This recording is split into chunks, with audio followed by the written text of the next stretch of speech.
Annunciamo che ripianteremo tutti i fiori. E allora chiamiamo subito il fioraio? Pronto? Ciao! Pronto? Gio Formaggio, ciao, ciao, ciao. Siamo a posto per domani con i fiori?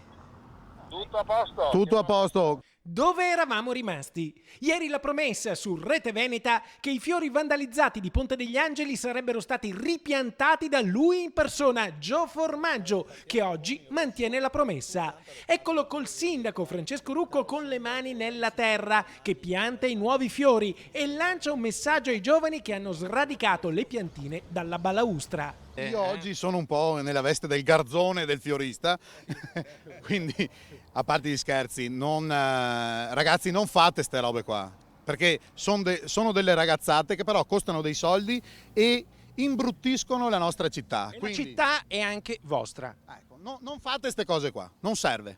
Questa volta a pagare è lui, Gio Formaggio, che però prova a trattare con il fiorista. Allora, io ho una proposta. Oltre a farci bene con il prezzo dei fiori, perché devo pagarli io, se le diamo indietro le piante, non sono ancora morte, sono messe molto male.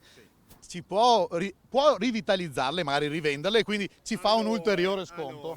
È per la città di Vicenza, è per la città di Vicenza. Lo sforzo ce lo mettiamo, facciamo tutto il possibile. Certo che sono messi in condizioni un po' particolari adesso sinceramente, però facciamo il possibile, dai. Ci vuole la respirazione bocca a bocca. Ci vuole la respirazione bocca a bocca e anche molta vitamina. Comunque importante adesso che quando viene fatto il lavoro che vengano annaffiate bene le piante, che poi dopo devono prolificare e venire belle, insomma, ecco, l'importante è questo, ecco. Di passaggio sul ponte tanti vicentini, tanti telespettatori di Rete Veneta che hanno apprezzato. Mercoledì probabilmente sarò a Rete Veneta. A che ora? Sempre alle 21:15, focus. Bene. Allora, è contento di questi fiori?